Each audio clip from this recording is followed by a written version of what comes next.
मुरारी 3 दिन से काम पर नहीं आ रहा है। क्यों, क्या हुआ? पता नहीं, उसने तो मुझे कुछ भी नहीं बताया था। 4 दिन से विनय घर पर फ़ोन किए जा रहा था नीलम और अपनी माँ से बात करने के लिए।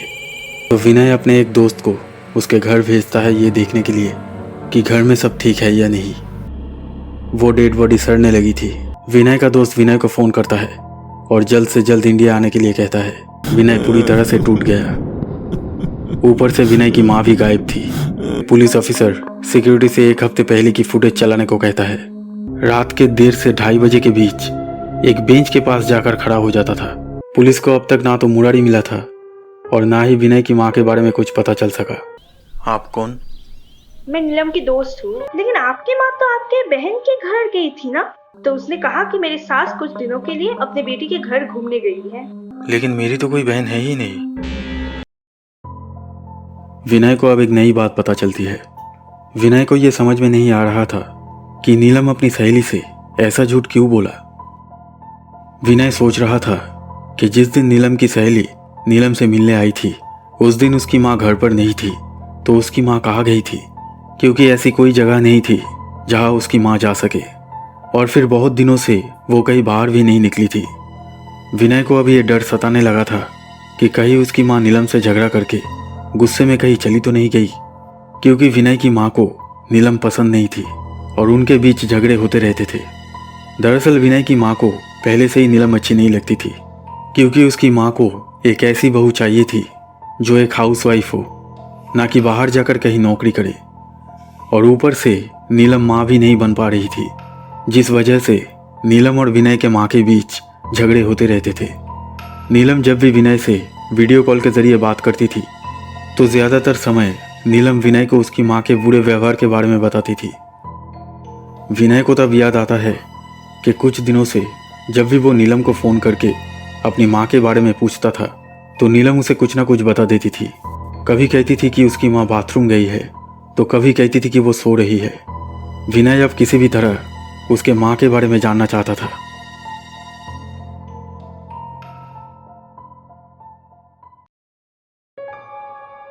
विनय सिक्योरिटी ऑफिसर से 1 महीने पहले की सभी सीसीटीवी फुटेजेस लेकर अपने लैपटॉप में देख रहा था, ताकि वो ये पता लगा सके कि उसकी माँ कहीं बाहर गई थी या नहीं। बहुत सारा फुटेजेस देखने के बाद एक फुटेज में विनय देखता है कि नीलम कहीं बाहर गई थी और दोपहर को 12:40 बजे वो घर लौटी।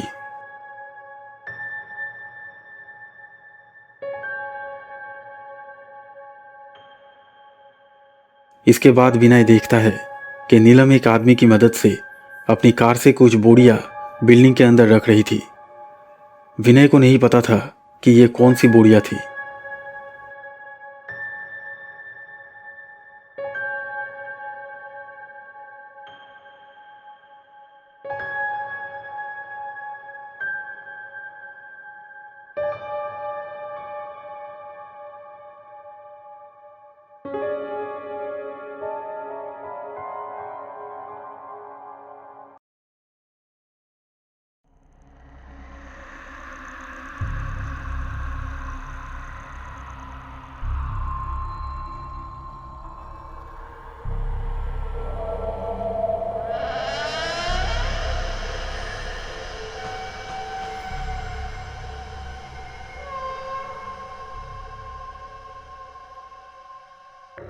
पुलिस मुरारी को पकड़ लिया था। इंटरोगेशन रूम में बिठाकर पुलिस मुरारी से पूछताछ करने लगती है। बता, तूने नीलम रॉय का खून क्यों किया और उसकी सास के साथ तूने क्या किया? कहाँ है वो? यकीन मानिए सर, मैंने कुछ नहीं किया है। मैं क्यों किसी को मारने जाऊंगा? मैं उस मैडम को जानता भी नहीं था। नशे की हालत में कोई कुछ भी कर सकता है। मुझे पता है कि तू ड्यूटी के टाइम में ड्रिंक्स करता था। सिक्योरिटी रूम से हमें बियर की बोतल मिली है।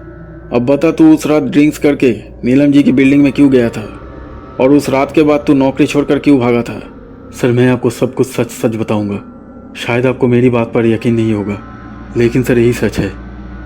मुझे उस सोसाइटी में काम करते हुए अभी 1 महीना भी नहीं हुआ था। मुझे ये भी ठीक से नहीं पता था कि किस बिल्डिंग में कितने परिवार रहते थे। मुझे कुछ भी ठीक से नहीं पता था, क्योंकि मैं सिर्फ रात को ही ड्यूटी करता था। रोज़ रात को जब सोसाइटी की सारी गाड़ियाँ सोसाइटी के अंदर चली आती थी, तब मैं खाना खाकर और थोड़ा सा बियर पीकर सो जाता था। मैं बहुत ज़्यादा ड्रिंक्स नहीं करता था। कभी कभी सोने से पहले मैं एक चक्कर लगा लेता था।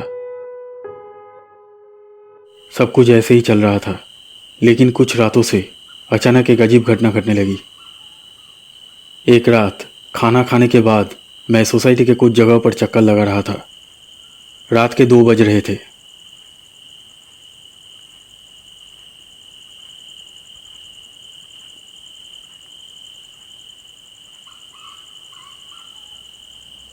तभी मैंने देखा कि एक बूढ़ी औरत बेंच पर बैठी थी। मैंने उस बूढ़ी औरत को पहले कभी नहीं देखा था। मैंने उससे पूछा कि वो किस बिल्डिंग में रहती है। आंटी, आप कौन सी बिल्डिंग में रहते हो? आप इतनी रात को यहाँ पे क्यों बैठे हो? लेकिन उसने कोई जवाब नहीं दिया। वो बिल्कुल चुपचाप बैठी थी। उस बूढ़ी औरत को देखकर ऐसा लग रहा था कि जैसे उसकी मानसिक स्थिति कुछ ठीक नहीं है।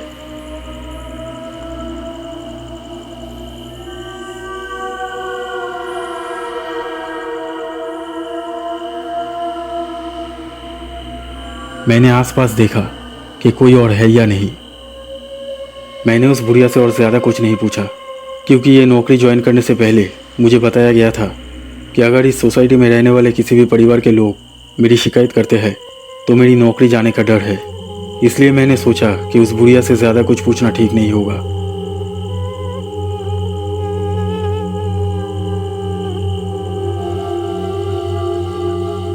उस रात के बाद से मैं जब भी खाना खाकर राउंड पर जाता था, तब मैं देखता था कि वो बूढ़ी औरत कभी नीलम मैडम के बिल्डिंग के सामने खड़ी रहती थी तो कभी बेंच पर बैठी रहती थी,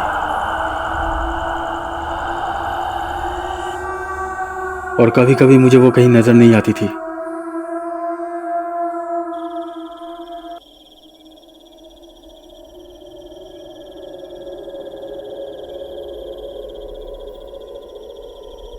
कुछ दिनों बाद मैंने फिर से एक बार उस बुढ़िया से पूछा, क्या आप इस बिल्डिंग में रहते हैं? वो बूढ़ी औरत सिर्फ नीलम मैडम के खिड़की की तरफ ही देख रही थी। मैं भी तब नीलम मैडम के खिड़की की तरफ देखा तो मैंने देखा कि नीलम मैडम भी खिड़की पर खड़ी होकर हमें देख रही थी। मुझे लगा कि शायद नीलम मैडम उस बूढ़ी औरत को पहचानती होगी, इसलिए मैंने नीलम मैडम से पूछा, मैडम क्या आप इन्हें जानती है?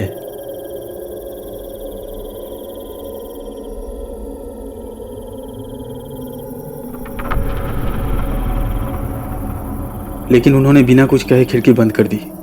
मैंने सोचा भाई मुझे क्या, जब तक चाहे बैठी रहे, जब मन करेगा तो अपने आप घर चली जाएगी। उस दिन के बाद से मैंने उस बुढ़िया पर ज़्यादा ध्यान नहीं दिया।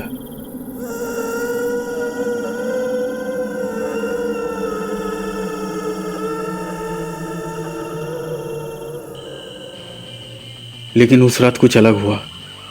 मैं खाना खाकर मोबाइल पर गाना सुन रहा था। अगले दिन मेरी छुट्टी थी, इसलिए मैं उस रात देर तक जागता रहा।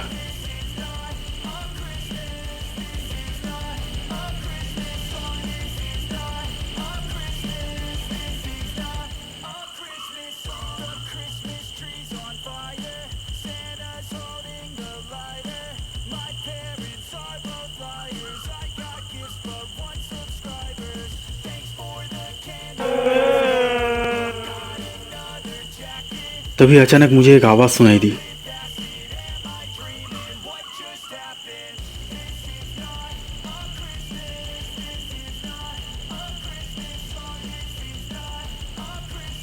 मैं उठा और देखने गया कि वो आवाज़ कहाँ से आई। तभी मैंने देखा कि वो बूढ़ी औरत बेंच पर बैठी थी। आंटी, क्या हुआ आपको?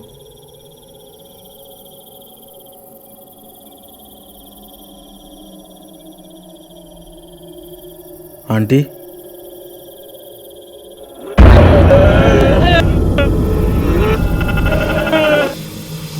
और जब मैंने उसे छुआ तो मुझे लगा जैसे मुझे बिजली का झटका लग गया हो। उसके बाद सर क्या हुआ मुझे कुछ भी याद नहीं।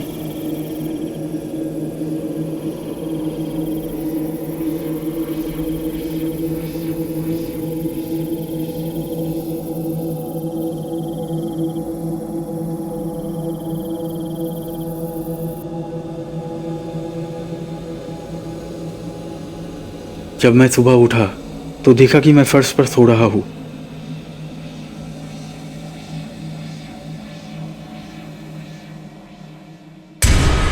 और जब मैंने सामने देखा तो मेरा पूरा शरीर ठंडा हो गया। मैंने देखा कि नीलम मैडम मर चुकी थी। मैं बहुत डर गया और वहाँ से भाग गया। सर, मुझे पता था कि मेरी बात पर कोई यकीन नहीं करेगा, इसलिए मैंने किसी से कुछ नहीं कहा। यकीन मानिए सर, वो बुढ़िया कोई इंसान नहीं थी और उस आत्मा ने ही मेरे शरीर पर कब्जा कर लिया था। मुरारी की कहानी सुनने के बाद पुलिस अफसर को लगता है कि मुरारी बातें बना रहा है, इसलिए वो उसे वापस जेल में डाल देता है। जब विनय ने पुलिस से मुरारी की बातें सुनी तो वो सन्न रह गया। अब उसके मन में एक अजीब सा डर पैदा हो गया। वो सोचने लगा कि क्या उसकी माँ को भी कुछ हो गया है। विनय को अब समझ आ गया था कि नीलम उससे कुछ छुपा रही थी। तभी उसे उस सीसीटीवी फुटेज की याद आती है जब नीलम कार में कुछ बूढ़िया लेकर आई थी। विनय अब जानना चाहता था कि उन बोरों में क्या था, नीलम उससे क्या छुपा रही थी।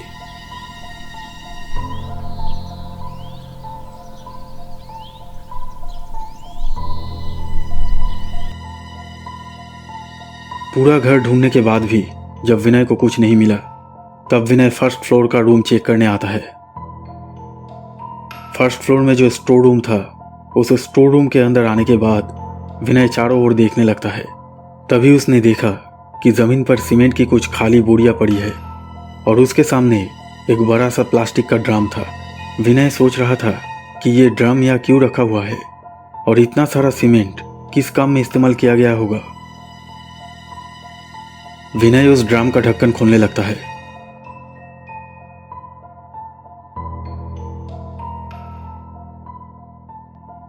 ड्रम का ढक्कन खोलने के बाद उसने देखा कि उस ड्रम के अंदर बहुत सारा सीमेंट डाला हुआ था जो पूरी तरह से जम चुका था।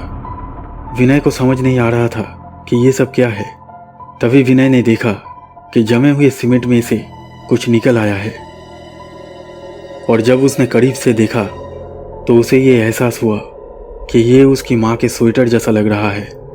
ये देखकर विनय का दिल जोर जोर से धड़कने लगा। उसे कुछ शक होने लगा था। वो जल्दी से एक बड़ा हथौड़ा लाता है। वो उस ड्रम को तोड़ने लगता है।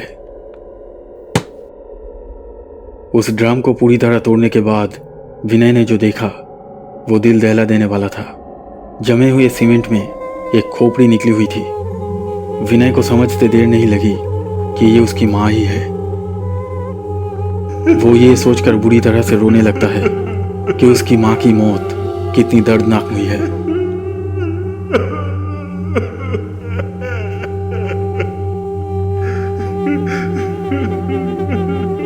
बाद में फॉरेंसिक रिपोर्ट से पता चला कि वो खोपड़ी विनय की माँ की ही थी और उसकी माँ की मृत्यु कम से कम 1 महीने पहले हो गई थी। पुलिस ये अनुमान लगाती है कि नीलम ने ही अपनी सास की हत्या की होगी, लेकिन क्यों और कैसे ये कोई नहीं जानता। मुरारी अभी भी निर्दोष साबित नहीं हुआ था।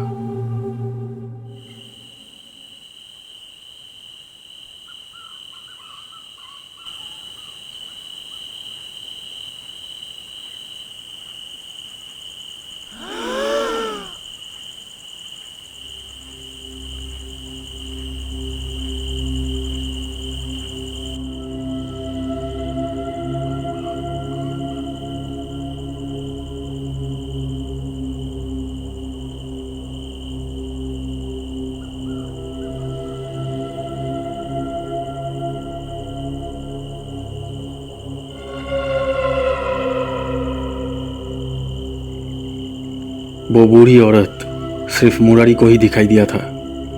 शायद आत्माएं हर किसी को दिखाई नहीं देती।